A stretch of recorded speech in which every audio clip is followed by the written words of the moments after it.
for part 2 of our exit interview with University of Saskatchewan President Peter Stoicheff. You can see both parts at saskatoon.ctvnews.ca.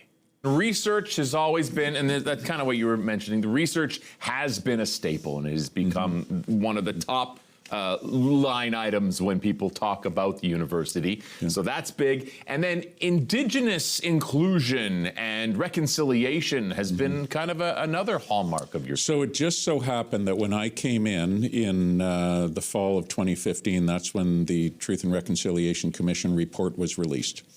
And it had a lot of calls to action in there that were specific to universities.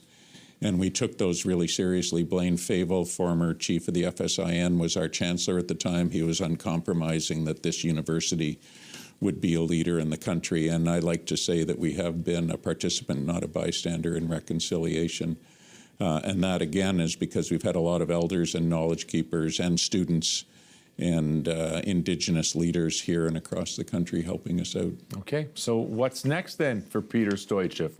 Do you have plans? Maybe you don't, and that's the whole idea, right? Well, I do have one plan related to the university. Because it has been such a transformative decade for the University of Saskatchewan, but really for all universities in the country.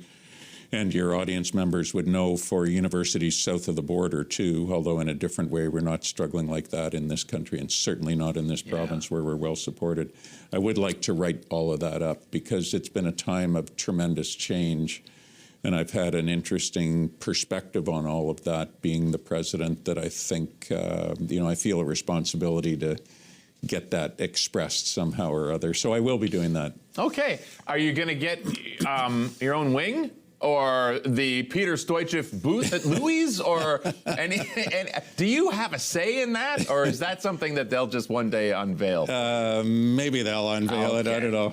I used to say when we were running the comprehensive campaign, don't give any more honorific naming of presidents to buildings and so on. You know, we want people to support with with money. Yeah. I don't know. Yeah, there are a few buildings named after presidents at the university. I have no idea what's going to happen there. Well, maybe you'll get like a section at Merlis or something like that. That'd be nice. Yeah. Yeah. One of the hockey nets. So many options for legacies for this man, Peter Stoicheff, the outgoing president of the University of Saskatchewan. Congratulations and thank you for all you've done for the school and the reputation of the city over this last 10 years. Thanks, Jeremy, and it's been great to be with you and all of your colleagues on this show for a decade and more. You have been a hallmark guest, and we look forward to every time that you do come in, so thank you very much. Thanks so much.